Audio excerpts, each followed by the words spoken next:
तेरा वचन मेरे पाँव के लिए दीपक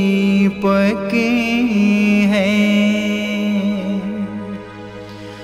और मेरे मार्ग का उजियाला है।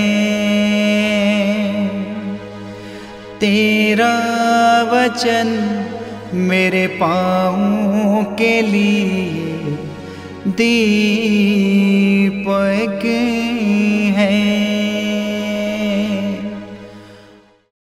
पहला पाठ संत पेत्रुस का पहला पत्र अध्याय 1 पद संख्या 3 से 9 तक। धन्य है ईश्वर हमारे प्रभु यीशु मसीह का पिता, मृतकों में से यीशु मसीह के पुनरुत्थान द्वारा उसने अपनी महती दया से हमें जीवंत आशा से परिपूर्ण नवजीवन प्रदान किया, जो विरासत आप लोगों के लिए स्वर्ग में रखी हुई है वह अक्षय, अदूषित तथा अविनाशी है। आपके विश्वास के कारण ईश्वर का सामर्थ्य आपको उस मुक्ति के लिए सुरक्षित रखता है जो अभी से प्रस्तुत है और समय के अंत में प्रकट होने वाली है। ये आप लोगों के लिए बड़े आनंद का विषय है। हालांकि अब थोड़े समय के लिए आपको अनेक प्रकार के कष्ट सहने पड़ते हैं। ये इसलिए होता है कि आपका विश्वास परीक्षा में खरा निकले। सोना भी तो आग में तपाया जाता है और आपका विश्वास नश्वर सोने से कहीं अधिक मूल्यवान है। इस प्रकार यीशु के प्रकट होने के दिन आप लोगों को प्रशंसा, सम्मान तथा महिमा प्राप्त होगी। आपने उन्हें कभी देखा नहीं, फिर भी आप उन्हें प्यार करते हैं और उन्हें देखे बिना आप अब उनमें विश्वास करते हैं। जब आप अपने विश्वास का प्रतिफल अर्थात अपनी आत्मा की मुक्ति प्राप्त करेंगे तो एक अकथनीय तथा दिव्य उल्लास से आनंदित हो उठेंगे। ये प्रभु की वाणी है। ईश्वर को धन्यवाद। भजन अनुवाक्य। प्रभु अपने विधान का सदा स्मरण करता है। प्रभु अपने विधान का सदा स्मरण करता है। धर्मियों की गोष्ठी और उनकी सभा में मैं सारे हृदय से प्रभु की स्तुति करूंगा। प्रभु के कार्य महान है, भक्तजन उनका मनन करें। अनुवाक्य। प्रभु अपने विधान का सदा स्मरण करता है।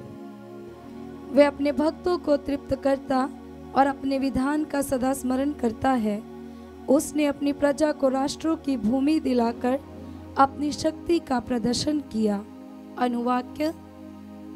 प्रभु अपने विधान का सदा स्मरण करता है। उसने अपनी प्रजा का उद्धार किया और सदा के लिए अपना विधान निर्धारित किया है। उसका नाम पवित्र और पूज्य है। अनुवाक्य। प्रभु अपने विधान का सदा स्मरण करता है। जय घोष हालेलुया। अनुवाक्य। हालेलुया। यीशु धनी थे किंतु आप लोगों के कारण निर्धन बने, जिससे आप लोग उनकी निर्धनता द्वारा धनी बन जाएं। अनुवाक्य। हालेलुया। संत मार्कुस के अनुसार पवित्र सुसमाचार अध्याय 10 पद संख्या 17 से 27। यीशु किसी दिन प्रस्थान कर ही रहे थे कि एक मनुष्य दौड़ता हुआ आया और उनके सामने घुटने टेक कर उसने ये पूछा, भले गुरु, अनंत जीवन प्राप्त करने के लिए मुझे क्या करना चाहिए? यीशु ने उनसे कहा, मुझे भला क्यों कहते हो? ईश्वर को छोड़कर भला कोई नहीं। तुम आज्ञाओं को जानते हो, हत्या मत करो, व्यभिचार मत करो, चोरी मत करो, झूठी गवाही मत दो, किसी को मत ठगो, अपने माता पिता का आदर करो। उसने उत्तर दिया, गुरुवर, इन सब का पालन तो मैं अपने बचपन से करता आया हूँ। यीशु ने उसे ध्यानपूर्वक देखा और उनके हृदय से प्रेम उमड़ पड़ा। उन्होंने उससे कहा, तुम में एक बात की कमी है। जाओ, अपना सब कुछ बेचकर गरीबों को दे दो और स्वर्ग में तुम्हारे लिए पूंजी रखी रहेगी। तब आकर मेरा अनुसरण करो। ये सुनकर उसका चेहरा उतर गया और वह बहुत उदास होकर चला गया, क्योंकि वह बहुत धनी था।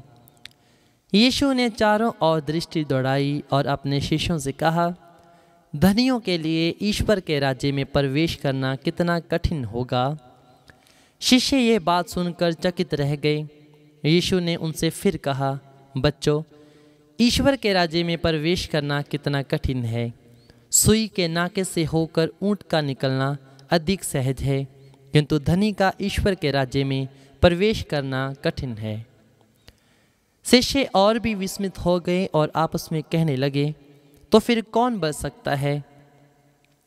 उन्हें स्थिर दृष्टि से देखते हुए यीशु ने कहा, मनुष्यों के लिए यह तो असंभव है, ईश्वर के लिए नहीं, क्योंकि ईश्वर के लिए सब कुछ संभव है।